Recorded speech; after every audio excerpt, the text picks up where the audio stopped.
መጽሐፍ ቅዱስ የያዛችሁ የሮሜ መልእክት ምዕራፍ 13 ከቁጥር 1 እስከ 4 ያለውን በአንድነት እናነባለን። ነፍስ ሁሉ ለበላይ ባሉት ባለስልጣኖች ይገዛ በሉስ ይገዛ። አዎ ከእግዚአብሔር ካልተገኘ በቀር ስልጣን የለምና ያሉትም ባለስልጣኖች በእግዚአብሔር በአንድነት የተሾሙ ናቸው። ስለዚህ ባለስልጣንን ስርዓት ይቃወማል። የሚቃወሙትም በራሳቸው ላይ ፍርድን ይቀበላሉ። ገዢዎች ለክፉ አድራጊዎች እንጂ መልካም ለሚያደርጉ አይደሉምና።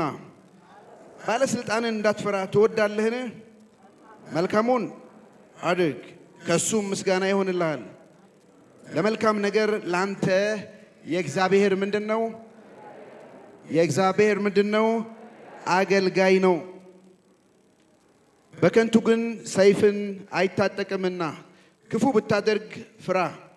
ቁጣውን ለማሳየት ክፉ አድራጊዎችን የሚበቀል የእግዚአብሔር አገልጋይ ነውና። ዛሬ ለእግዚአብሔር ስልጣን መገዛት የሚለውን አብረን እናያለን። ለእግዚአብሔር ስልጣን መገዛት ሮሜ 13:1 ላይ እንዲህ ይላል የድሮ ትርጉም፣ ነፍስ ሁሉ በበላይ ላሉት ባለስልጣኖች ይገዛ፣ ከእግዚአብሔር ካልተገኘ በቀር ስልጣን የለምና። አዲሱ ትርጉም እንዲህ ይላል፣ ማንኛውም ሰው በስልጣን ላሉ ሹማምንት መገዛት ይገባዋል። ማንኛውም ሰው፣ ማንኛውም ዜጋ በስልጣን ላይ ላሉት ሹማምንት መገዛት ይገባዋል። ምክንያቱም ከእግዚአብሔር ካልሆነ በቀር ስልጣን የለምና። ሶስት የእግዚአብሔር ስልጣን ተቃውማት አሉ። እግዚአብሔር ራሱ የሰራው ማንም ያልሰራው አንደኛው ቤተሰብ ነው። እንዳውም መጀመሪያ ኤደን ገነት ላይ የመሰረተው ቤተሰብ ነው። እግዚአብሔር ነው መስራች የቤተሰብ፣ ሰው አይደለም የሰራው። ሁለተኛ ቤተ ክርስቲያን ናት። በገዛ ደሙ ላይ የዋጃት የመሰረታት፣ እኔም መሰረታለሁ ያላት ቤተ ክርስቲያን ናት። ሶስተኛ ቤተ መንግስት ነው ወይንም መንግስት ነው፣ ንጉስ ነው። የሰው ሐሳብ አይደለም፣ መንግስት። እነዚህ ሶስቱ እግዚአብሔር ራሱ የሰራቸው ናቸው። እዚህ ላይ ምናልባት ስዕሉ ከታያችሁ የስ ቤተሰብ የሚል እኔ የምኖርበት ቤት ነው። ቤተ ክርስቲያኔ የማመልክባት ቤተ ክርስቲያን ነው። ቤተ መንግስት ብዬ ፎቶ ላይ ያሳየዋችሁ የምኖርበትን ሀገር የሚገዛው ዋይት ሃውስ የሚባለው ነው። እነዚህ ሶስት ስልጣናት ናቸው። ነፍስ ሁሉ ለባለስልጣን ይገዛ ሲባል ለወላጅ ልጆች፣ ሚስት ለባል፣ ምዕመናን ለመሪዎቻቸው፣ ዜጎች ለመንግስታቸው መገዛት አለባቸው። ምርጫ የለም። እና ሶስቱን ስልጣናት ነው አብረን የምናየው። በጣም በወፍ በረር ቶሎ እያንዳንዱን በአንዳንድ ቀን ብናይ ደስ ይለኝ ነበር፣ ግን በጣም በወፍ በረር ነው አብረን የምናየው። ለቤተሰብ ስልጣን መገዛት አንደኛው፣ ሁለተኛው ለቤተ ክርስቲያን ስልጣን መገዛት፣ ሶስተኛው ለቤተ መንግስት ለነገስታት ስልጣን መገዛት። ማንም ስልጣን በራሱ የሚያመጣ የለም ከእግዚአብሔር ካልተቀበለ በቀር። ስለዚህ የመጀመሪያ ስለ ቤተሰብ ልጀምር። ምናልባት እንደዚህ ያላችሁን ስለ ቤተሰብ፣ ከዛ ስለ ቤተ ክርስቲያን፣ በዚህ በኩል ደግሞ ያለን ስለ ቤተ መንግስት እናያለን። ስለ ቤተሰብ፣ በቤተሰቡ ስላለው ስልጣን ቆላስይስ 3:18-20 እንዲህ ይላል፣ ሚስቶች ሆይ በጌታ ዘንድ ተገቢ በመሆኑ ለባሎቻችሁ ተገዙ። ሚስቶች ሆይ ሰማችሁ? አይዟችሁ ባሎችም ይመጣል። ባሎች ሆይ ሚስቶቻችሁን ውደዱ፣ መራራ አትሁኑባቸው። ልጆች ሆይ ይህ ጌታን ደስ የሚያሰኝ በመሆኑ በአንዳንድ ነገር ነው የሚለው፣ በአብዛኛው ነገር በምንድን ነው የሚለው? በሁሉ ነገር ለወላጆቻችሁ ታዘዙ። አባቶች ሆይ ተስፋ እንዳይቆርጡ ልጆቻችሁን አታስመርሯቸው። በጣም የታጨቀ እውነት ነው። ከሚስቶች ጀመረ። ሚስቶች ሆይ በጌታ ዘንድ ተገቢ ስለሆነ ለባሎቻችሁ ተገዙ። ስልጣን በቤተሰብ ውስጥ አለ፣ በቤተሰብ ውስጥ አስቀምጧል። ለወንድ ተሰጥቶታል።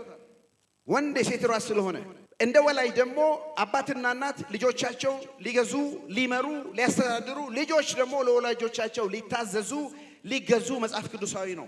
እግዚአብሔር ራሱ ያስተማረው ትምህርት ነው። ከሁለት አንዱ መሪ መሆን አለበት። ባልና ሚስት እውነት ነው፣ እኩል ነው ጌታ የፈጠራቸው። እውነት ነው እግዚአብሔር ወንድና ሴት አድርጎ ነው የፈጠራቸው። ምንም ጥርጥር የለም። እውነት ነው በእግዚአብሔር ዘንድ ሴት የለም፣ ወንድ የለም፣ ባሪያ የለም፣ ጨዋ የለም፣ አይሁድ ሰው፣ ግሪካዊ የለም፣ ሁሉም በክርስቶስ አንድ ናቸው ይላል። ግን እስኪ አንድ መኪና ሁለት መሪ ቢኖረው በግራም በቀኝ መሪ ቢኖርና በቀኝ በኩል ያለው ሚስት ቁጭ ብላ በግራ በኩል ባል ቁጭ ብለው ሁለቱም መኪናውን ቢነዱ ማለት ነው የት ይደርሳል? ታይቻው አይደል? እንደ ቤተሰብ ማለት ነው። አንዱ መንዳት አለበት። ምክንያቱም ሚስቲቱ ልቁም ስትል ባልየው አልፌ ልይ ሲል መብራቱን አንዱ ነዳጅ ሲሰጥ አንዱ ፍሬን ሲሰጥ መኪናዋ ምን ልትሆን ትችላለች? በጣም ከባድ ነው አይደል? ግን አንዱ በቃ ይምራ ተብሏል። ለወንድየው ይተው ተብሏል። መጽሐፍ ቅዱስ ያለ ነው። እግዚአብሔር አዋቂ ነው ለምን እንዳለ። ምናልባትም አስቀድሞ የተፈጠረ እሱ ስለሆነ ማለት ነው። ግን አንድ ሴት ምን ብላለች? ግዴ ለመሪውን እኔ እለቅለታለሁ እንደፈለገ ይንዳ፣ ግን ይሄ ነዳጅ መስጫውን እኔ ነኝ የምቆጣጠረው፣ ጨምራለሁ ቀንሳለሁ እና ነዳጁ ከቆመ የትም ሊሄድ አይችልም። ጥሩ ነው፣ ተስማምቶ መንዳት ጥሩ ነው። ግን ሁለት ሰው ሊነዳው አይችልም። ስለዚህ ባሎች ሆይ ደግሞ ሚስቶቻችሁን ውደዱ። ዋው!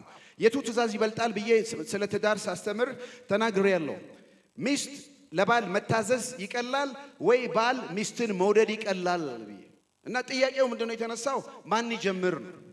ብዙ ባሎች እስቲ እሷ ለኔ ትገዛልኝና ትታዘዘኝና እኔ እንደማልወዳት አሳያታለሁ ይላሉ። ሚስቶች ደግሞ እስቲ ክርስቶስ ቤተክርስቲያን እንደወደደ ይውደደኝና ባልገዛለት ይላሉ። እና ማን ይጀምር? ባልየው ነው። መጀመሪያ ያስቀድሞ የተፈጠረው እሱ ስለሆነ ነው ማለት። በጣም ክርስቶስ ቤተክርስቲያንን እንደወደደ መውደድ በጣም ከባድ ነው። ግን እኛ የታዘዝነው ቤተክርስቲያንን እንደወደዳት ውደዱ። ሚስቶች ደግሞ ለባሎቻችሁ ታዘዙ። ስልጣን አለ። በአንድነት ደግሞ ሆናችሁ ልጆቻችሁን አሳድጉ። መራራ አትሁኑባቸው፣ አታስቆጧቸው፣ በፍቅር አሳድጓቸው። እግዚአብሔር ቃል የሚለው ልጆች ደግሞ ለሆኑ ለወላጆች ታዘዙ፣ ተገዙ። በአብዛኛው ጥናት እንደሚያሳየው እንደምታውቁት ለቤተ ክርስቲያን መታዘዝ የሚያቅታቸው፣ ለሀገር ደግሞ ለመሪዎች መታዘዝ የሚያቅታቸው ሰዎች ቤታቸው ውስጥ ለወላጅ መታዘዝ ያቃታቸው ሰዎች ናቸው። ዲሲፕሊን የምንማረው ቤት ውስጥ ነው። ለአባትና ለእናቱ ክብር የሌለው ሰው ለቤተ ክርስቲያን ሽማግሌዎች ክብር ይኖረዋል ብሎ ማሰብ ከባድ ነው። ለሀገር መሪ ክብር ይኖረዋል ብሎ ማሰብ መልካም ነው። ስለዚህ እናትና አባት ላይ ነው ጥሩ ዜጋ የማሳደግ፣ ጥሩ ምዕመን፣ ጥሩ አገልጋይ የማሳደግ እናትና አባት ላይ ነው ያረፈው። ወገኖች ሆይ ሰው የሚሰራው መኖሪያ ቤት ውስጥ ነው። እቺ በመጀመሪያው በቤተሰብ ውስጥ ነው።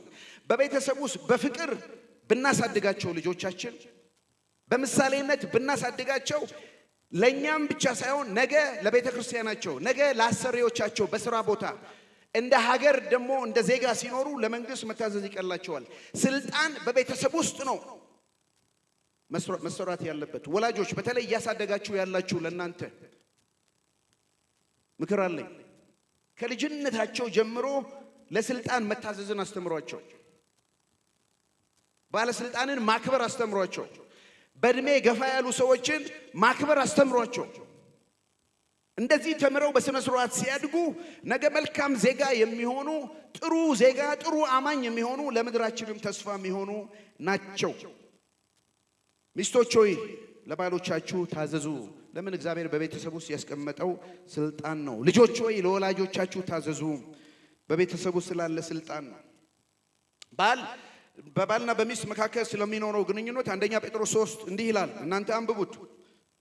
ሚስቶች ሆይ እናንተም እንደዚሁ ለባሎቻችሁ ተገዙ። ጴጥሮስ ደገመው።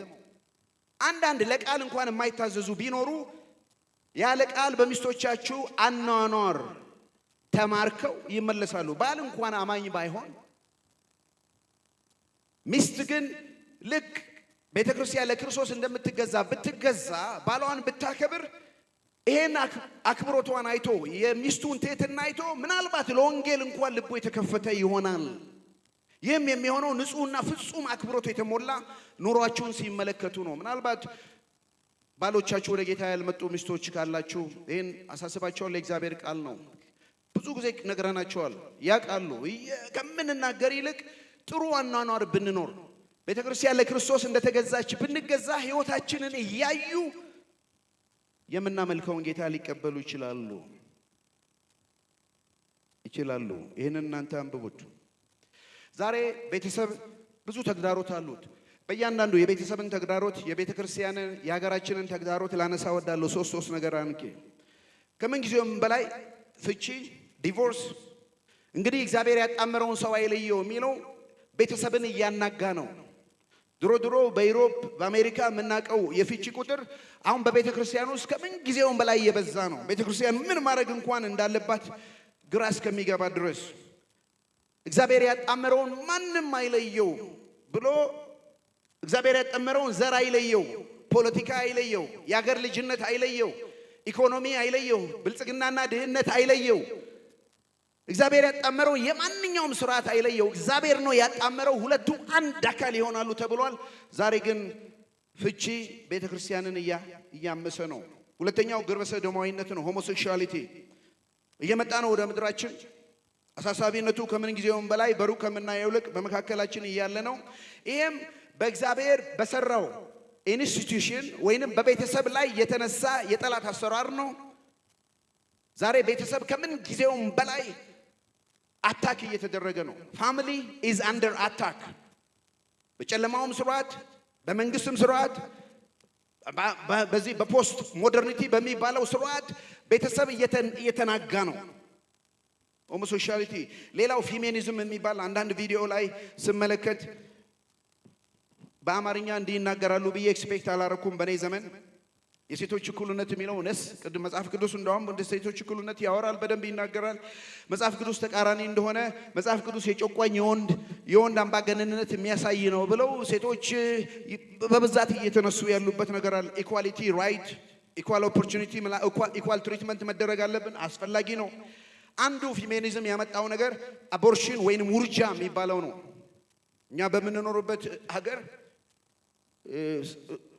ቲኔጀር ሆና ወጣትም ሆና ሃይስኩልም ተማሪ ሆና ኮሌጅ ካረገዘች ሙሉ ስልጣኑ ለሷ ነው። ምክንያቱም ሰውነቱ የራሷ ነው። በሷ ሰውነት ላይ አባትም አያዝም፣ እናትም አያዝም፣ ወይንም ደግሞ ያረገዘችለት ባል ወይንም ያረገዘችለት ወንድም አያዝም፣ መንግስትም አያዝም።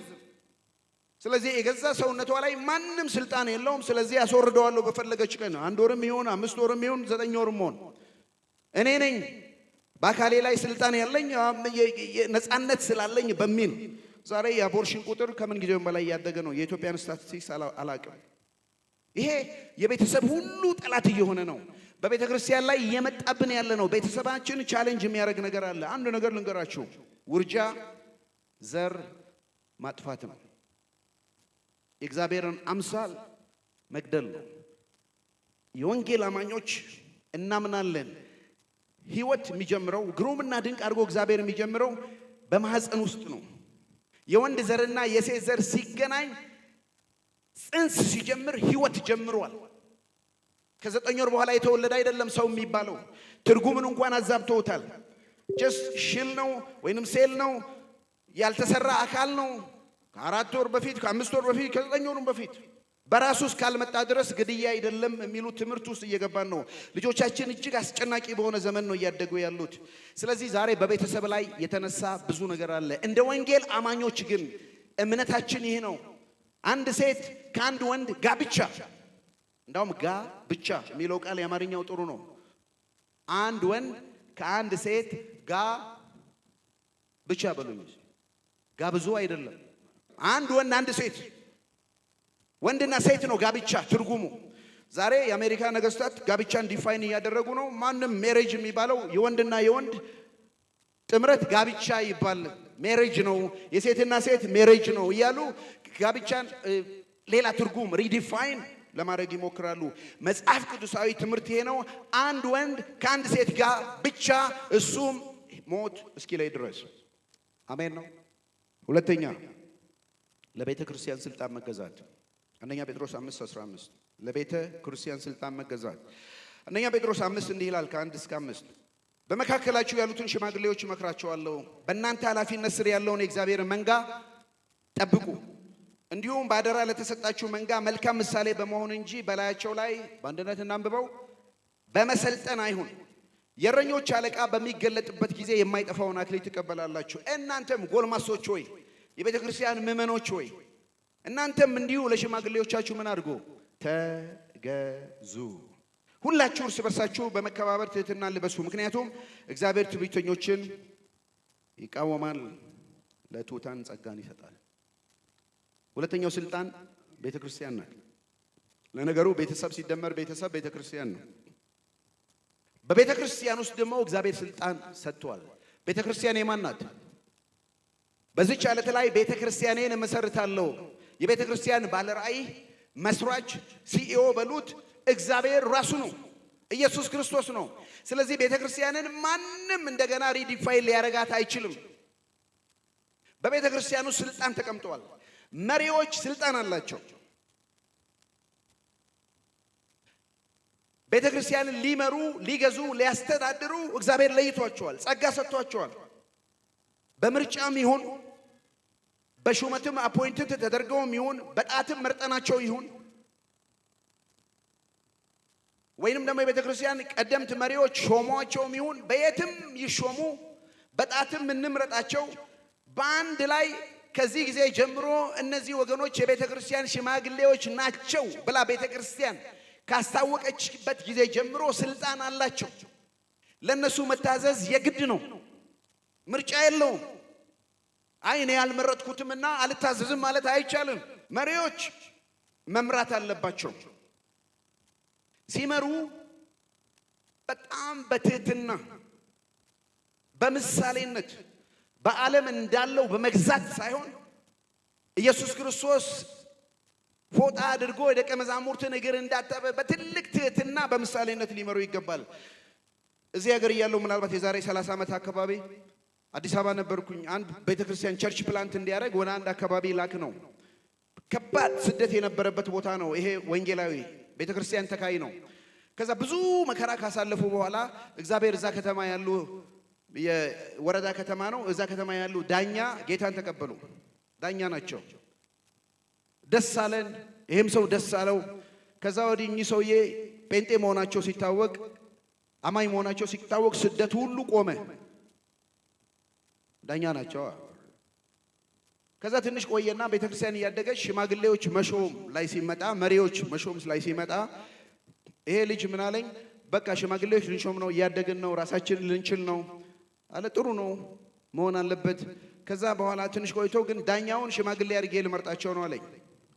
አይ ትንሽ ቆዩ፣ የእግዚአብሔርም ቃል እንደ አዲስ አማኝ አይሆን ሽማግሌ ሲሆን ትንሽ ቆዩ። አይ ይሁን እሳቸውማ እያሉ ሌላውማ እንዴት ይሆናል? በቃ ይሁኑ አለ። ተው ይቅርብህ አልኩት። አይ በቃ ይሁኑ፣ በጣም ጌታን ገብቷቸዋል፣ ተለውጠዋል አለኝ። እሺ ሽማግሌ ዳኛው ሽማግሌ ሆኖ ማለት ደቀ መዝሙር አልሆኑም እኚህ ሰው በአጭር ጊዜ ውስጥ ነው። በኋላ ከአንድ ዓመት በኋላ ነው ተመልሼ ስመጣ በጣም አዝኗል፣ እንደዚህ ሆኗል። ምን ሆነ መጣ ስለው አይ ዳኛው ጉድ አረጉኝ እኮ አለ። ምን ሆንክ? ይኸው 3 ወር ደሞዜን ከልክለው ደሞዙ ይታቀብ ብሎ የ3 ወር ደሞዝ ተከልክያለሁ አለ። እኔ እንደው በልቤ ነው በአፌ አላወጣውም። ይበልህ እንኳን ደግ አረጉ። ግን እንደዚህ አዝኖ ለመጣ ሰው ምንድነው ጉዳይ ስላቸው አይ በአንዳንድ ሐሳብ አልተናላለው፣ እሳቸው እንደዚህ ይላሉ፣ እኔ እንዲህ ይላሉ፣ በቃ መስማማት አቃተን እና መሪው ማን ነው? የቤተ ክርስቲያን አንተ ነህ? እሳቸው? እሱማ እኔ ነኝ። እና እሳቸው ምንድነው ደቀ መዝሙር አልሆኑ። ስለዚህ አሁን እኔ ዝም ብያ ትንሽ ነገር እናንተም አንዳንዶቻችሁ ከደከማችሁ ዳኛ ሲመጣ እናንተ አሁን ባለ ጉዳይ ናቸው አላችሁ። እዚህ ቤት ያላችሁ ሁሉ ባለ ጉዳይ ናቸው። ችሎት ነው የሚባለው፣ እርዱኝ። ዳኛው የሚቀመጡበት አለ፣ ፖሊሶች ምናምን አሉ። እናንተ ገብታችሁ ባለ ጉዳይ ቀደም ብሎ ነው የሚገባው አይደል? ጉዳይ አስፈጻሚ ነው ሌቱ የሚገባው። እና እናንተ ቁጭ ብላችኋል። እኔ ዳኛ ነኝ። በር ተከፈተ። ልብ በሉ። አሁን ፍርድ ቤት ነው ያለ ነው። ችሎት ፊት ለፊት ነው ያለ ነው። ሰምታችሁ? እኔ እየገባሁ ነው ወደ ችሎት። ዳኛ ሲገባ እንዲህ ቁጭ ካላችሁ ጉዳያችሁም አይፈጸምም። ሕግም አይደለም ስርዓትም አይደለም። ምን ማድረግ አለባችሁ? እዚህ ሀገር መቆም ቀረ እንዴ? ዳኞች ትረዱኛል። መቆም ቀረ አለ እና እኚህ ዳኛ ከዚህ አገልጋይ ጋር ሲታገሉ የሆነ ሐሳብ ሲያመጣ ልክ ሲሉ አንድም ሰው ተሳስታቸዋል ብሎ ነግሯቸው አያውቁም። ልክ አይደለም ተብሎ አያውቁም። በዓለም እንዲህ ነው ብሏል ጌታ። በዓለም ያሉ መሪዎች እንደሚገዟችሁ እንደሚጨቁናችሁ ታውቃላችሁ። የተገባ ነው ያደርጋሉ። ሰው ይንቀጠቀጥላቸዋል። በእናንተ ግን እንዲህ አይደለም። ከእናንተ ጌታም ይሆን ባሪያ መሪም ይሆን አገልጋይ ይሁን ትምህርቱ የጌታ የሊደርሺፕ ትምህርቱ የመሪነት ትምህርቱ የተገለ አፕሳይድ ዳውን የሆነ ነው።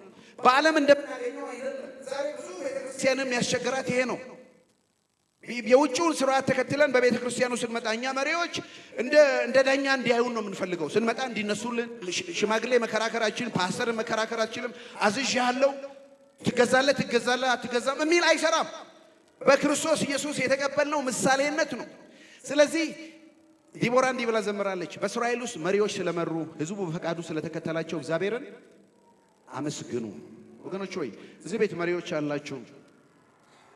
በተለያየም ቤተ ክርስቲያን የምትመሩ በኳየር፣ በዲከንስ፣ በሽማግሌዎች፣ በፓስተሮች በተለያየ በወጣቶች የምትመሩ መሪዎች አላችሁ። ለእናንተ መልእክቴ በፍጹም ቅንነት በትህትና ምሩት።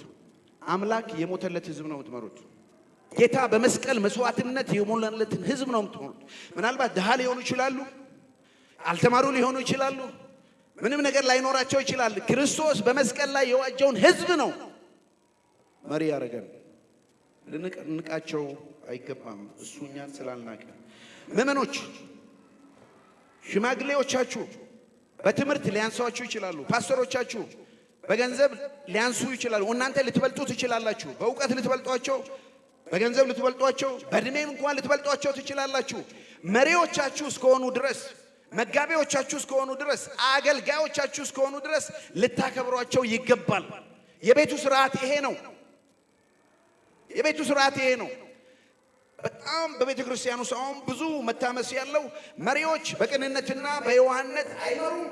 ህዝቡ ለመሪዎች በቅንነትና በየዋህነት አይገዛም። ከዚህ የተነሳ ቤተ ክርስቲያን ቻሌንጅ ገምጧታል። ይሄ የኛ ጊዜ ችግር ብቻ አይደለም። ዕብራውያን 13:17 ላይ እንዲህ ይላል። ይሄንን እንዳው ሌላ ነገር ባጥፉ ይሄን ጻፉልኝ። ዕብራውያን 13:17 እንዲህ ይላል አዲሱ ትርጉም። ለመሪዎቻችሁ ታዘዙ፣ ተገዙላቸው፣ ምክንያቱም እነሱ በብርቱ የሚያስጠይቃቸው ነገር ስላለባቸው ስለ ነፍሳችሁ ጉዳይ ይተጋሉ። ስለዚህ ስራቸውን በሐዘን ሳይሆን በደስታ ማከናወን እንዲችሉ ምን አድርጓቸው? ታዘዟቸው። አለዚያ ምን ይላል? አይበጃችሁም። ይህን ጥቅስ ያነበብኩ ቀን በጣም ደስ ብሎኛል። አዲሱ ትርጉም ነው በደንብ ያብራራው። ለመሪዎቻችሁ ታዘዙ፣ ምክንያቱም የሚያስጠይቃቸው ነገር አለ። ቤተ ክርስቲያን ውስጥ ያለው ሲሪየስ ጉዳይ ነው። በውጪ ያለው በመስሪያ ቤት ያለው ምድራዊ ነገር ነው። ጥሩ ኑሮ ለመኖር ላለመኖር ነው። ቤተ ክርስቲያን ውስጥ ያለው የነፍስ ጉዳይ ነው። ክርስቶስ የሞተለት ነፍስ ጉዳይ ነው። የሕይወትና የሞት ጉዳይ ነው። የወንጌል ጉዳይ ነው። ስለዚህ መሪዎቻችሁ በሐዘን እንዳይመሩ፣ እያዘኑ እንዳይመሩ፣ እየቆዘሙ እንዳይመሩ ታዘዟቸው። ብትታዘዟቸው ጥሩ ነው። ካልታዘዛችሁ ለእናንተም አይበጃችሁም። ጥሩ አይደለም። እውነቱን ለመናገር ጥሩ አይደለም። ለመሪዎች አለመታዘዝ ጥሩ አይደለም። ለቤተ ክርስቲያን መሪዎች እያዘኑ ቢመሩ ለእናንተ መጥፎ ነው። አይበጃችሁም። ታዘዟቸው። በፍቅር በትህትና ታዘዟቸው። አንዳንዴ የሚያዙትን ነገር እንኳን ባይገባችሁ በቃ በቤተ ክርስቲያን ውስጥ እግዚአብሔር ስላስቀመጣቸው ብላችሁ መታዘዝ ጥሩ ነው። አንድ ቀን ሁሉ ነገር ወደ ብርሃን ይመጣል። ስለዚህ ታዘዟቸው እና መጽሐፍ ቅዱስ እንዴት ሚዛናዊ እንደሆነ እዩ። ወላጆችን ምን አለ? አታስጨንቋቸው፣ አታስመርሯቸው፣ በፍቅር አሳድጓቸው። ልጆችን ምን ይላል? ለወላጆቻችሁ ታዘዙ፣ እድሜያችሁም ይረዝማል፣ በጎነት ታገኛላችሁ ይላል። ለመሪዎች ደግሞ ስንመጣ መሪዎች በትህትና ክርስቶስ ቤተ ክርስቲያንን እንደወደደ እየወደዳችሁ መሪዎችን ምዕመኖቻችሁ ምሩ፣ በምሳሌነት ምሩ። ለመሪዎች ደግሞ ምን ይላል? ታዘዟቸው እንዲበጃችሁ ይላል። ስለዚህ የቤተ ክርስቲያን ስልጣን ተግዳሮት ላንሳላችሁ። የቤተሰብ እንዳነሳው የመሪዎች የሞራል ዝቅጠት አለ። በጣም በሚያሳዝን ሁኔታ ዛሬ በዓለም የሌለ በዓለም መሪዎች እንኳን ዘንድ የሌለ ዝቅጠት፣ የህይወት ዝቅጠት ቤተክርስቲያን መሪዎች ላይ አለ። ሙስናውን፣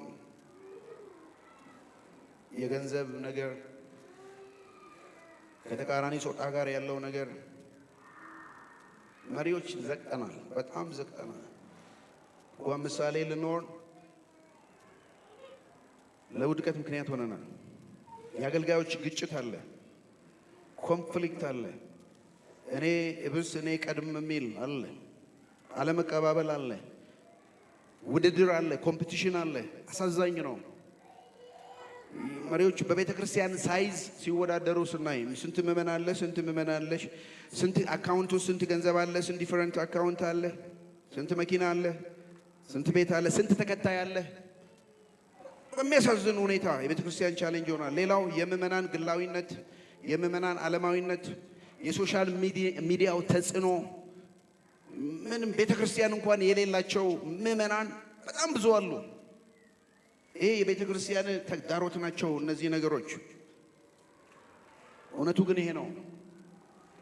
ቤተ ክርስቲያን የመሰረታት አለው የገሃነም ደጆች ሊቋቋማት አይችሉም። እውነቱ ሰው የመሰረታት ብትሆን ትወድቅ ነበር ያኔ ድሮ። ግን ጌታ በገዛ ደሙ የዋጃት ቤተ ክርስቲያን ስትሆን ልትወድቅ አትችልም፣ ልትጠፋም አትችልም። ተግዳሮቱ ይኑራት እንጂ ለነቢዩ ከባል ነገስታት ጋር ሲወዳደር የነበረው ነቢይ ማን ነው? ለነቢዩ ኤልሳ ብቻዬን ቀረሁ ሲል አይዞ ብቻን አልቀረህም፣ ምንማ የተደበቁ 7000 የሚሆኑ ቅሬታዎች አሉኝ እንዳለ። ወገኖች ሆይ ቤተክርስቲያን በየዘመናቱ ቅሬታዎች አሏት፣ በየጀነሬሽኑ አላት፣ በየትውልዱ አላት። አንዳንዴ ወጣቶችን ስመለከት ልቤ ያርፋል። አንዳንዴ የት ነው የምንሄደው ስል ግን እግዚአብሔር ያስነሳቸው ወጣቶች ለእውነት የቆሙ በእውነት ላይ የጸኑ የወንጌል ትርጉም የገባቸው እንደ አስፈላጊነቱ መስዋዕት እየከፈሉ የሚያወሩ ትውልድ አለ። ክብር ለእግዚአብሔር ይሁን። ከዚህ የተነሳ ቤተክርስቲያን ተስፋ አላት፣ ልጠፋ አትችልም። ሶስተኛው ለቤተሰብ ስልጣን፣ የቤተ ክርስቲያን ስልጣን ብያቸዋለሁ። የቤተ መንግስት ስልጣን፣ ለቤተ መንግስት ስልጣን አንደኛ ጴጥሮስ 2:13 እንዲህ ይላል። ሶስተኛው የቤተ መንግስት ስልጣን ስለ ጌታ ብላችሁ ይሄንን አንብቡ። ስለ ጌታ ብላችሁ ለማ ለምድራዊ ባለስልጣን ሁሉ ይሄን ሁሉ ሰው እንዲያነብ ጠይቃለሁ። ቅድም ስንጀምር ነፍስ ሁሉ ለበላይ ባለስልጣን ይገዛ የሚለውን ነው ጀመርነው አይደል? ስለ ጌታ ብላችሁ ለምድራዊ ባለስልጣን ሁሉ ተገዙ። የበላይ ባለስልጣን ስለሆኑ ለንጉስም ቢሆን ወይም ክፉ አድራጊዎች ለመቅጣትና በጎ አድራጊዎችን ለማመስገን እሱ እግዚአብሔር ለሾማቸው ገዢዎች ታዘዙ። ምክንያቱም ቁጥር 15 መልካም በማድረግ ያላዋቂዎችን ከንቱ ንግግር ዝም እንድታሰኙ የእግዚአብሔር ፈቃድ ነው። ለባለስልጣናት ተገዙ፣ ለባለስልጣናት ተገዙ። ድሮ አፍሪካ በኮሎኒያሊዝም በተያዘች ጊዜ ሚሽነሪዎች ወደ አፍሪካ መጥተው ሲያስተምሩ ብዙ የአፍሪካ ፖለቲከኞች ወይንም የተለየ ነገር የሚያደርጉ እነዚህ ለባለስልጣን ተገዙ የሚሉት ምድራችንን ሊበዘብዙ ነው የመጡት፣ መጽሐፍ ቅዱስ ራሱ የነጮች ደጋፊ ነው እያሉ የሚያወሩበት ጊዜ ነበር። ወንጌል አማኞችም ለባለስልጣን ተገዙ ሲባል የመንግስት ደጋፊ ብቻ ጭፍን ደጋፊ እንደሆነ ይቆጠራል። መጽሐፍ ቅዱስ ነው የሚያስተምረው። ሮሜ 13 ላይ ጳውሎስ ሲናገር ለሮሜ ሰዎች ነፍስ ሁሉ ለበላይ ባለስልጣን ይገዛ ሲል ንጉሱ ማን ነበር? እዛ ምድር ኔሮ የሚባል ነው። በኋላ ጳውሎስን ራሱ ያረደ የገደለ ደቀ መዛሙርቱን ሁሉ የፈጀ ሰው ነው። የሚወደድ ሰው አይደለም። ለክርስቲያን በጎ የሚያደርግ ሰው አይደለም። አረመኔ የሆነ ሰው ነው። የሮም ኢምፐረሮች ከፈሯቸው በጣም እኩይ የሆነ ርኩስ የሆነ በተለይ ክርስቲያንን የሚጠላ ንጉስ ነበር። ጳውሎስ ለዚህ ሰው ነው ነፍስ ሁሉ ለበላይ ባለስልጣን ይገዛ፣ ምክንያቱም ስልጣን ከሰማይ ካልመጣ በቀር ለማንም አይሆንም ይላል። ይሄን ልብ በሉ፣ ምጽፉ ሰዎች ጻፉ። ስለ መንግስት ማወቅ ያለብን ሁለት ነገር ልናገር፣ ከዛ መንግስትን በተመለከተ ማድረግ ያለብን ሁለት ነገር ልናገር። ስለ መንግስት ማወቅ ያለብን ሁለት ነገር፣ ስለ መንግስት ማወቅ ያለብን ሁለት ነገር። አንደኛው መንግስታት በእግዚአብሔር የተሾሙ ናቸው። 4 ነጥብ። መንግስታት በእግዚአብሔር የተሾሙ ናቸው። ማንኛውም ሰው ሮሜ 13 መግቢያ ላይ ያነበብነው በስልጣን ላሉ ሹማምንት መገዛት ይገባዋል፣ ከእግዚአብሔር ካልሆነ በቀር ስልጣን ምንድነው የለምና። ያሉትን ባለስልጣን በእግዚአብሔር የተሾሙ ናቸው።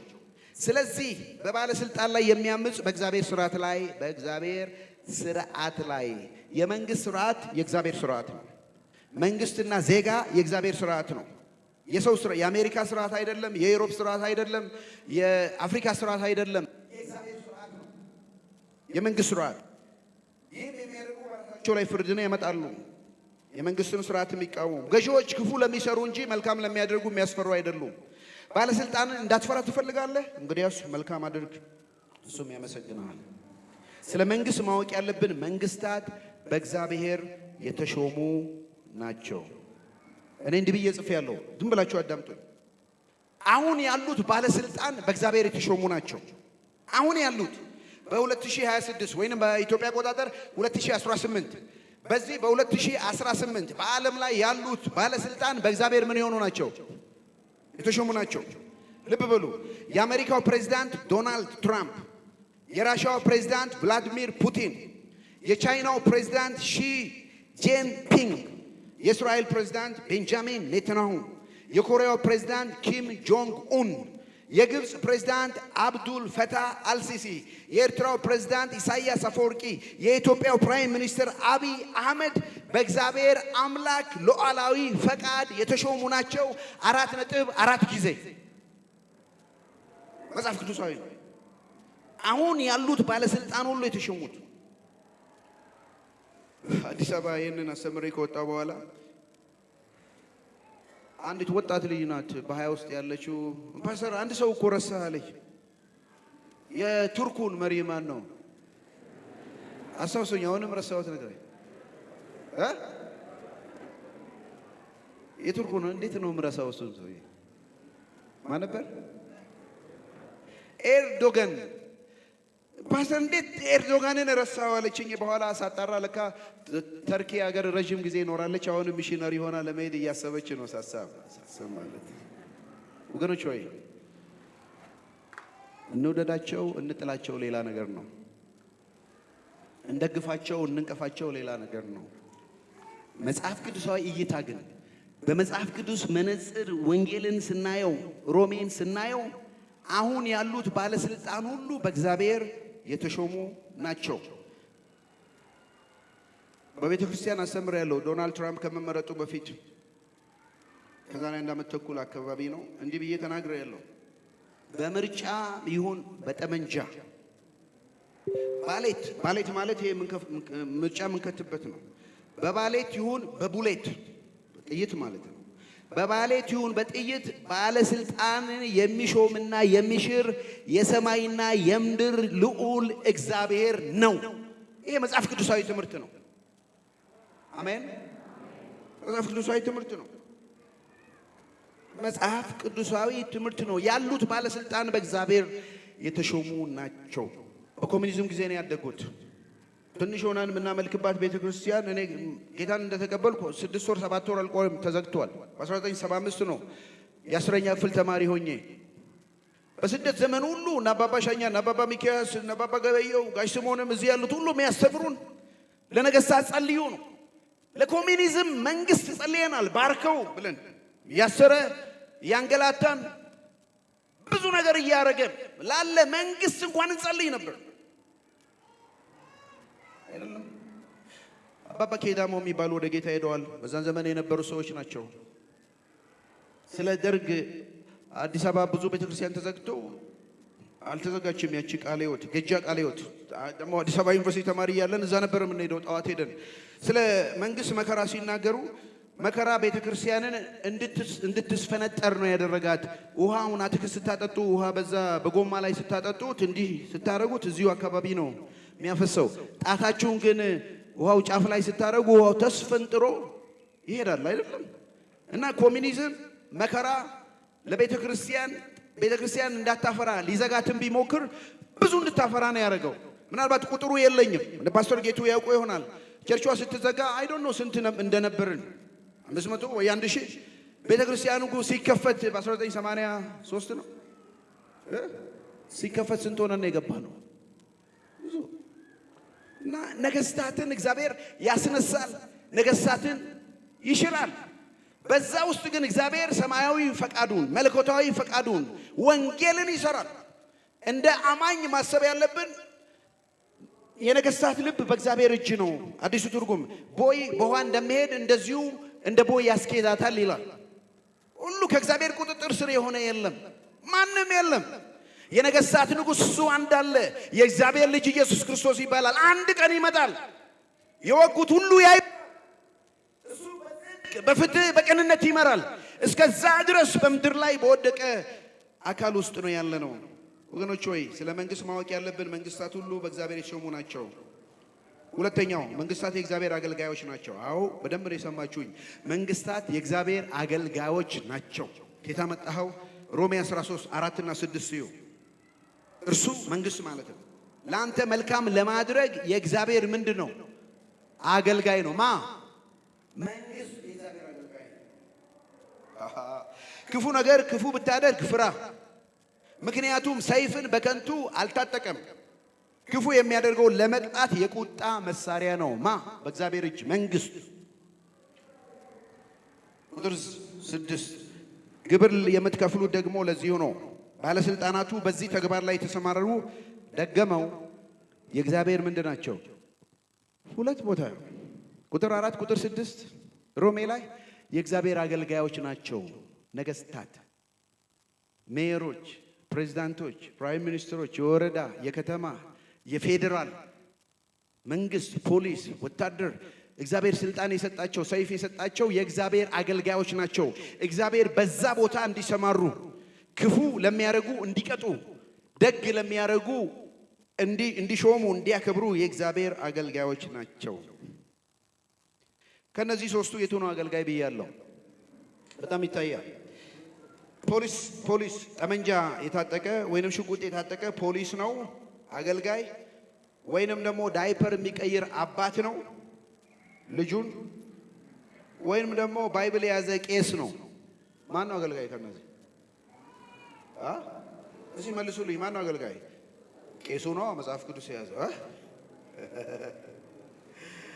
ፖሊሱ የእግዚአብሔር አገልጋይ ነው ጥይት ይዞ። አባት የእግዚአብሔር አገልጋይ ነው። የእግዚአብሔር አምሳል የተፈጠረውን ሕፃን ልጅ ዳይፐር ሽንት ሲቀይር እግዚአብሔርን እያገለገለ ነው። በትውልድ መካከል የሚነሳውን ሰው እያገለገለ ነው። እቤቱ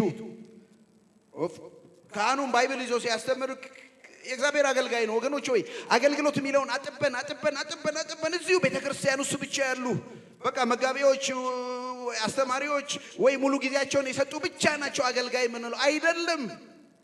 ሁላችንም የእግዚአብሔር እኮ ግዛት ትልቅ ነው። መንግስት ነው። መንግስቱ አሕዛብን ሁሉ ይገዛል፣ ምድርን ሁሉ ይገዛል። የሰማይና የምድር ጌታ ነው። ዓለማትን ሁሉ የሚገዛ ነው። በዚህ ግዛት ውስጥ እግዚአብሔር እያንዳንዳችንን እንደ ጸጋችንን አስቀምጠዋል። ፖሊሶች ያላችሁ እዚህ ቤት የእግዚአብሔር አገልጋዮች ናቸው። ደስ ይበላችሁ። ሹፌሮች ያላችሁ የእግዚአብሔር አገልጋዮች ናቸው። ሐኪሞች ያላችሁ የእግዚአብሔር አገልጋዮች ናቸው። አስተማሪዎች ያላችሁ የእግዚአብሔር አገልጋዮች ናቸው። የሚቀጥለውን ትውልድ ሼፕ እያደረጋችሁ የሚመሩትን አገልጋዮች ናችሁ። ነርሶች ያላችሁ የእግዚአብሔር አገልጋዮች ናችሁ። ጃኒተር አላችሁ፣ በየቦታው የምትሰሩ ካፌ ውስጥ ሰርቭ የምታደርጉን አላችሁ፣ የእግዚአብሔር አገልጋዮች ናችሁ ነን። እግዚአብሔር ለዓላማዎችን ምድር ለማስዋብ የተጠቀመብን ልዩ ልዩ ጥሪ ሰጥቶ አናጢዎች አላችሁ፣ ግንበኞች አላችሁ፣ ኢንጂነር አላችሁ፣ ጥሩት። እያንዳንዱ ነገር እግዚአብሔር እኛን ዋየር ያደረገን ሲፈጥረን የሰራን ለሱ መንግስት ነው። ክብር ለእግዚአብሔር። ማድረግ የሚገባን ሁለት ነገር ማወቅ የሚገባን በእግዚአብሔር የተሾሙ ናቸው። ከእግዚአብሔር ካልሆነ በቀር ስልጣን የለም። ማድረግ የሚገባን ሁለት ነገር፣ አንደኛው ለባለስልጣን መጸለይ ይገባል፣ የግድ ነው። አንደኛ ጢሞቴዎስ 2:1-2 ይህንንም ጥቅስ ብጽፉ ደስ ይለኛል። አንደኛ ጢሞቴዎስ ምዕራፍ 2 ቁጥር 1 እና 2 እንግዲህ ከሁሉ አስቀድሞ ልመናና ጸሎት፣ ምልጃና ምስጋና ለሰዎች ሁሉ ለነገስታት፣ ለባለስልጣን ሁሉ እንዲደረጉ አሳስባለሁ። ይኸውም በእውነተኛ መንፈሳዊ ሕይወትና በቅድስና ሁሉ በሰላምና በጸጥታ እንድንኖር ነው። በሰላም መኖር እንፈልጋለን እኛ የወንጌል አማኞች። በጸጥታ መኖር እንፈልጋለን። አዎ እንግዲህ በሰላም በጸጥታ እንድንኖር ከፈለግን ጸሎት ያስፈልጋል። ለመሪዎች ጸሎት ያስፈልጋል። ለነገስታት ጸሎት ያስፈልጋል። ለፖሊሶች፣ ለወታደሮች ጸሎት ያስፈልጋል። ለመምህራን፣ ለአስተማሪዎች ጸሎት ያስፈልጋል። ለነጋዴዎች ጸሎት ያስፈልጋል። ለባለስልጣናት ጸሎት ያስፈልጋል። እኛ ያልጸለይን ማን ሊጸልይ? አንድ ነገር ብናገር ደስ ይለኛል። የምኖርበት አካባቢ ደቡብ ሳውዘርን ስቴት ይባላል። በደቡብ አካባቢ ነው። በስልሳዎቹ አካባቢ ትልቅ ሲቪል ራይት ሙቭመንት ሲነሳ ብዙ ጥቁሮች ያሉበት አካባቢ ነው እና ለነጻነት ይታገሉ ነበር። እንደምታውቁ ታሪክ የምታውቁ ካላችሁ ጥቁሮች አይመርጡም ነበር። የሀገር ፕሬዝዳንት የመምረጥ ነጻነት የላቸውም ነበር።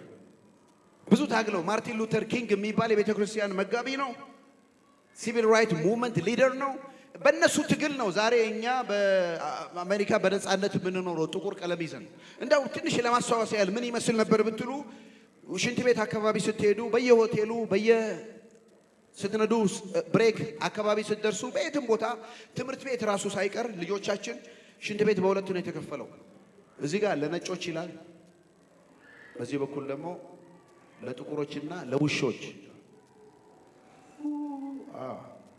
እንደዛ ነበር ያደጉት እና እነ ማርቲን ሉተር ኪንግ ነው ተነስተው ታግለው ሲታገሉ ይሄን ሶስት ነገር አንስተዋል። አይ ቲንክ አሁን ሀገራችንም ላለንበት ነገር ለእኛም ለወንጌል አማኞች ይጠቅማል ብዬ አስባለሁ። ሲታገሉ እኛ ካልታገልን ስለ ራሳችን ነጻነት ማን ሊታገልልን ነው? እኛ ካልታገልን። ሁለተኛ አሁን ካልታገልን መቼ ልንታገል ነው? ሶስተኛ እዚህ አሁን ባለንበት ቦታ ካልታገልን የት ልንታገል ነው? እነዚህ ሶስት ነገር። እኔ ወደ መንፈሳዊ ነገር ላምጣ። እንደ እውነቱ ከሆነ አብ በስሜ የምጸልዩትን ሁሉ ይሰማል። የእግዚአብሔር ልጆች የመሆን ስልጣን የሰጣቸው ለማን ነው? ለእኛ ነው፣ ለአማኞች ነው። እኛን ይሰማናል ብዬ አምናለሁ፣ አደምጣለሁ። ምክንያቱም የምንጸልየው በመላእክት በኩል አይደለም፣ በጻድቃን በቅዱሳን ሰማዕት በኩል አይደለም። በማን በኩል ነው የምንጸልየው? በልጁ በኢየሱስ ክርስቶስ በኩል ነው የምንጸልየው። በልጁ ደግሞ የምንጸልየውን እግዚአብሔር ቃል ገብቶልናል። ተስፋ 35 ሚሊዮን ሕዝብ ይዘን ለመንግስት ለመሪዎች አለመጸለይ በደል ነው እና ጥያቄ ጠይቃቸዋለሁ። እኛ ያልጸለይን መልሱልኝ። ማን ይጸልይ በሉኝ እባክህ። እኛ ያልጸለይን አይሰማም ተዛችሁ። እኛ ያልጸለይን ማን ሊጸልይ? አሁን ያልጸለይን መቼ ልንጸልይ? እዚህ ያልጸለይን የት ልንጸልይ ነው? ስለዚህ የምንጸልየው እኛ ነን። የዳንን የገባን ምንጸልየው ቦታው እዚህ ነው። ጊዜው አሁን ነው። ስለዚህ የጸሎት ጊዜው አሁን ነው። የጸሎት ቦታው እዚህ ነው። ቤቴ ለአሕዛብ ሁሉ የጸሎት ቤት ትባላለች ብሎ በጸሎት ቤት እንጸልያለን። ጊዜው አሁን ነው። ቦታው እዚህ ነው። ምንጸልየው እኛ ነን። ለባለስልጣናት መጸለይ ይገባል። ቶሎ ልሂድ። ሁለተኛ ለባለስልጣናት መገዛት ይገባል። ሮሜ 13 ላይ ቅድም አንብበናል። ማንኛውም ሰው ነፍስ ሁሉ ለባለስልጣን ሹማምንት መገዛት ይገባል።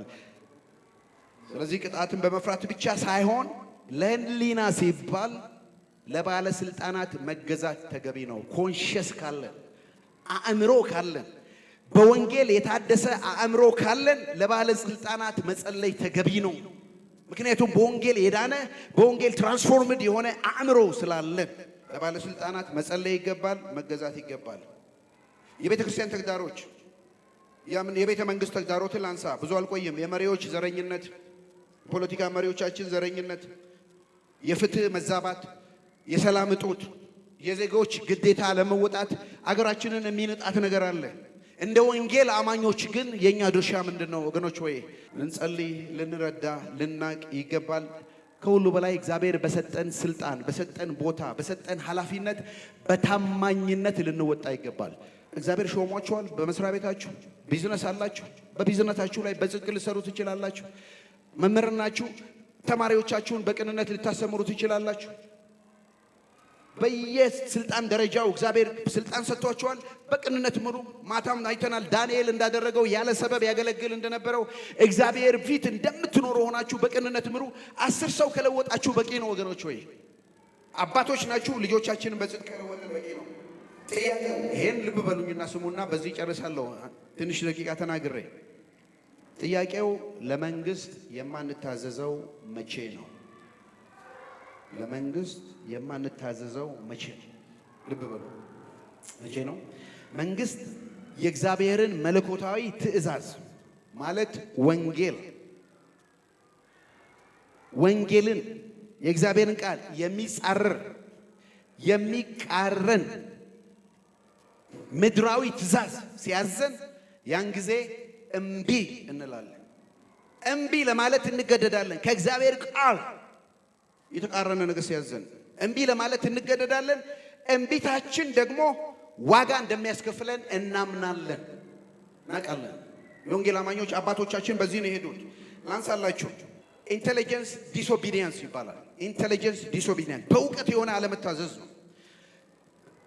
እዚህ ሀገርም አንዳንድ ቦታ ይቻለው ውሾች አይነ ስውር ለሆኑ ዲሴብል ለሆኑ ውሾች ይመራሉ። እነዚህ ውሾች ይሰለጥናሉ፣ ስልጠና አላቸው፣ ትሬንድ ይሆናሉ። ትሬንድ ሲሆኑ ከሚሰለጥኑት ነገር አንዱ ኢንቴሊጀንት ዲስኦቢዲየንስ የሚባል ማለት አይነ ስውር ሰው ለምሳሌ መኪና ማቋረጥ ቢፈልግ ውሻውን ያዘዋል። ኮሚኒኬት ያደርጋሉ እነሱ በያዘው ነገር ፈረስን እንደምናዝ ማለት ነው በልጓሙ እና ተሻገር ሲለው መኪና እየመጣ ከሆነ ወይ ደግሞ ለእግረኛ ቀይ መብራት በርቶ ከሆነ 10 ጊዜ ባለቤቱ አባቱ አይነ ስውር የሆነው ሰው ስለማይ ውሻውን ተሻገር ብሎ ቢደበድበውም ቢጎነትለውም ውሻው አይሻገርም ማለት ትሬንድ ሆኗል። ትሬንድ የሆነው ምንድነው? አባቱ ወይንም አለቃው የሚረዳው ሰው ሳይገነዘብ ቀርቶ ይሄንን ነገር አድርግልኝ ቢለው ውሻው አያደርግም። ምክንያቱም መብራት ትራፊክ እየሄደ ይሄ አይነ ስውር የሆነ ሰው ተሻገር ብሎ ቢያዘው እና እሺ ጌታዬ ያዞኛል ብሎ መሻገር ቢጀምር ምን ይሆናሉ? ይገጫሉ። ሲገጩ ሁለቱም ነው የሚገጩት፣ ባለቤቱም ውሻውም ይገጫል። ስለዚህ ይሄ ውሻ ኢንቴሊጀንስ ዲስኦቢዲየንስ ኖሮት ለአለቃው ባለመታዘዙ የሚያተርፈው እሱም ብቻ ሳይሆን አለቃውንም ነው፣ ባለቤቱንም ነው የሚያተርፈው።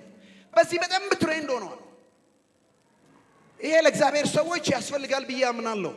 ለአማኞች እኛ እንታዘዛለን፣ ለመንግስት እንጸልያለን፣ መጽሐፍ ቅዱስ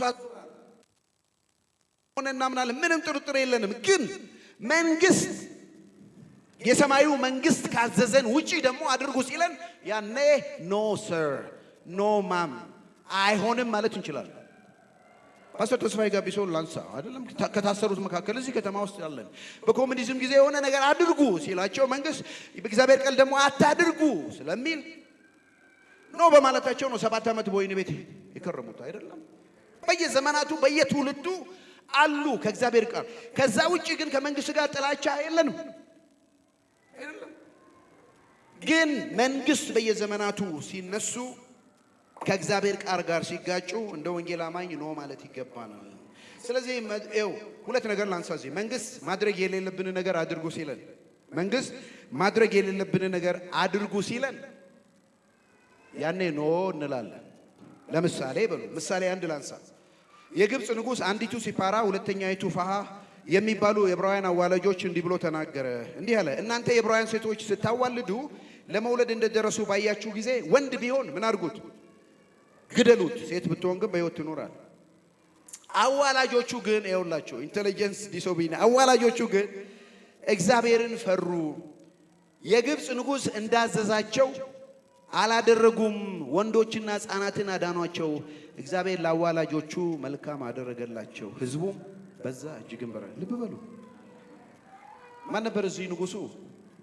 የግብፅ ንጉስ ፈርዖን። አዋላጆቹ መጣና እስራኤል መጥቶ የእስራኤል ነፍሰ ጡር ስትመጣ እዩ ወንድ ሲወለድ ግደሉት፣ ሴት ከሆነች አድነዋል። የንጉሱ ትእዛዝ ነው።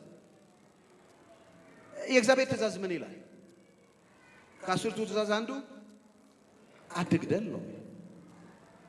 ስለዚህ ፈርዖን ያዘዘው የእግዚአብሔርን ቃል የሚጻረር ነገር ነው።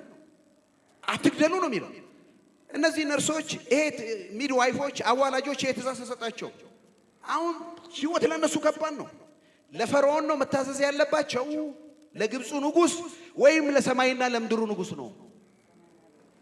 ስለዚህ አዋላጆቹ እግዚአብሔርን ስለፈሩ ከማ ይልቅ ከፈርዖን ይልቅ እግዚአብሔርን ስለፈሩ እምቢ አሉ። ማንን እንዳዳኑ ታውቃላችሁ አይደል? ማንን? ሙሴን። ሙሴ የተባለ ሰው የዳነው ኢንቴሊጀንት ዲሶቢዲያንት ገብቷቸው ለፈርዖን እምቢ ብለው ለሰማዩ አምላክ እሺ ላሉ ሴቶች ምክንያት ነው። ይሄ ሙሴ ደግሞ ዓለምን ሁሉ ማለት እስራኤልን ሁሉ ያዳነ ነው። ወገኖች ሆይ ለእግዚአብሔር በምንታዘዘው መታዘዝ ዋጋ ብንከፍልም ግን ትውልድን እናስመልጣለን፣ ጄነሬሽን እናስመልጣለን፣ እንደ ሙሴ ያሉትን ሰዎች እንታደጋለን። ከዛ ታሪክ ነው። ወገኖች ሆይ መቼ ነው ማንታዘዘው? መንግስት ማድረግ የሌለብን ነገር አድርጉ ሲለን። ሁለተኛው ምሳሌ ልለፈው። ሲድራቅና ሚሳቅ አብደናጎንም እንዲህ ነው፣ ስገዱ አላቸው። እግዚአብሔር ደግሞ አትስገዱ ይላል። ባለመስገዳቸው እግዚአብሔር ተቀበላቸው። ሁለተኛ መንግስት ማድረግ ያለብንን ነገር ደግሞ አታድርጉ ሲለን፣ መንግስት ማድረግ ያለብንን ነገር ማለት ጌታ በቃሉ አድርጉ ያለንን መንግስት አታድርጉ ሲለን ያኔ ኖ እንላለን። መሳፍንቱ ዳንኤል 6:7 እስከ 30 ቀን ድረስ ወደ አንተ ካልሆነ በቀር ማንም ሰው ወደ ሌላ ሰው ሆነ ወደ ሌላ አማልክት ወይንም አምላክ መጸለይ እንደሌለበት ንጉሥ አውጅ አሉት። ትእዛዙም እንዲፈጸም ይህም የተላለፈው ወደ አንበሶች ጉድጓድ እንዲጣል አዋጅ አውጣ አሉት። ንጉሡም አዋጅ አወጣ። ዳንኤል አዋጅ እንደወጣ ባወቀ ጊዜ ወደ ቤቱ ሄዶ መስኮቶችን በኢየሩሳሌም አንጻር ተከፍተው ባሉ በሰገነት ቀድሞ ያደርግ እንደነበር በቀን 3 ጊዜ ተንበርክኮ ጸለየ፣ አምላኩን አመሰገነ። ልብ በሉ፣ እግዚአብሔር አምላክን አምልክ ሚል ትእዛዝ ተሰጥቷል። እስራኤል ሆይ እግዚአብሔር በፍጹም ልብ በፍጹም አስብ።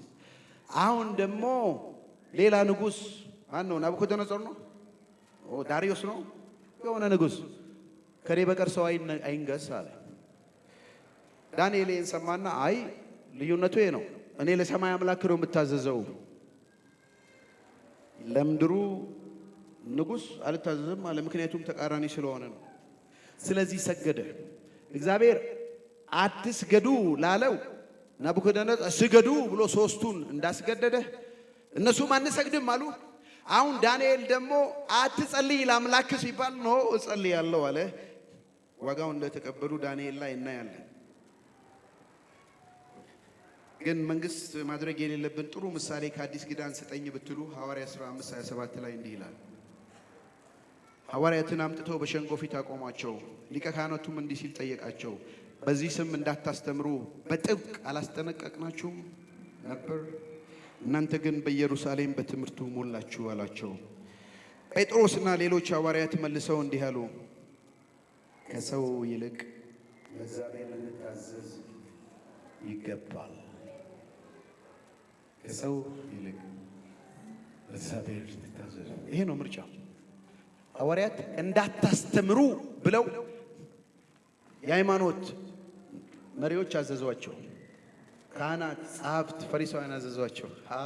እነሱ እንዲህ ያሉ፣ እንዴ ለማን ነው መታዘዝ ያለብን? ለእናንተ ወይስ ደግሞ ታላቁ ትልቁ ስልጣን ሁሉ በሰማይና በምድር ተሰጠኝ፣ እንግዲህ ሂዱና አጥምቁ ያለን አስተምሩ ብሎ ጌታ አዞናል።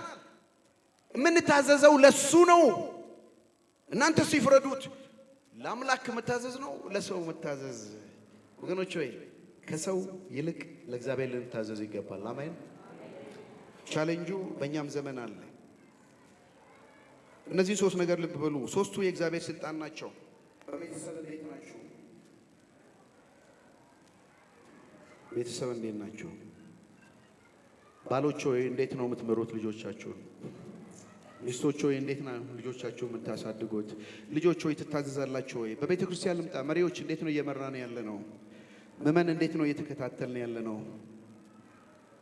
ባለስልጣናቶች እንዴት ነው እየመራችሁ ያላችሁት? ምድሪቱን፣ ከተማዋን፣ ወረዳውን፣ አውራጃውን። በእውነት በእግዚአብሔር ቃል ምሳሌነት ብንመጣ የሚገርማችሁ ለሶስቱ ስልጣን ሰጥቷቸዋል። ወላጆች ልጆቻቸውን በምክር እንዲያሳድጉ አርጩሜ ሰጥቷቸዋል። ከልጁ በትር ልጁን የማይወድ በትር ይከለክለዋል ይላል። ልጆችን ማፍቀር አለመቅጣት አይደለም።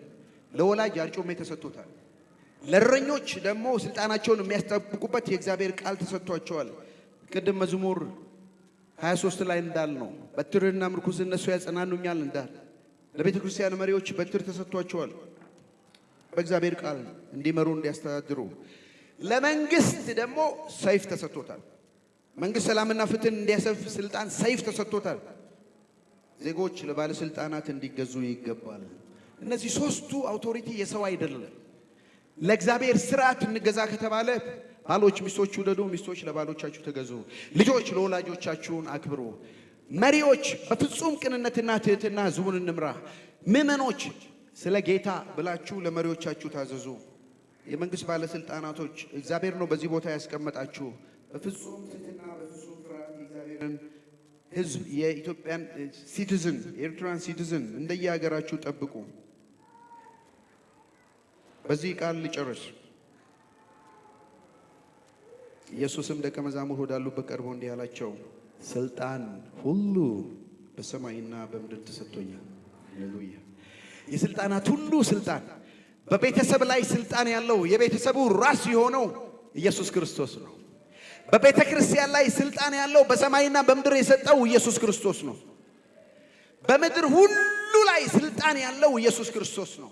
ስልጣን ሁሉ አልቲሜትሊ የምናውቀው የኢየሱስ ክርስቶስ ነው። ለሱ ስልጣን ሁሉ ሊገዛ ይገባል። እሱ የባለስልጣናት ሁሉ ባለስልጣን ነው። የጌቶች ሁሉ ጌታ ነው። የነገስታት ሁሉ ንጉስ ነው። ሰማይና ምድር ለሱ ይገዛል። ሃሌሉያ! ምላስ ሁሉ የሚዘምርለት፣ ጉልበት ሁሉ የሚንበረከክለት ትልቁ ባለስልጣን የእግዚአብሔር ልጅ ኢየሱስ ክርስቶስ ነው። ታውቀዋለህ? ሕይወትህን ለዚህ ባለስልጣን ሰጥተሃል። ሕይወትህን የሚመራው ማን ነው? ወንድሜ ልጠይቅ፣ እህቴ ልጠይቅሽ፣ ሕይወትሽን የሚመራው ማን ነው? አንድ ቀን ይሄ ሁሉ ያልኩት የጠራዋቸው ነገር ያቆማሉ። አንድ ቀን እንደ ባልና ሚስት የምንኖርበት ጊዜ ያቆማሉ። አዲሱ ስራ ሲመጣ ቤተ ክርስቲያንም ታቆማለች። ኢየሱስ ክርስቶስ ሙሽራው ራሱ በመካከላችን ሲገኝ ነገስታት ሁሉ የምድር ነገስታት ሁሉ ለሱ ይገዛሉ። አንድ ቀን የነገስታቱ ንጉስ ይመጣል። የእግዚአብሔር ልጅ ኢየሱስ ክርስቶስ ይባላል።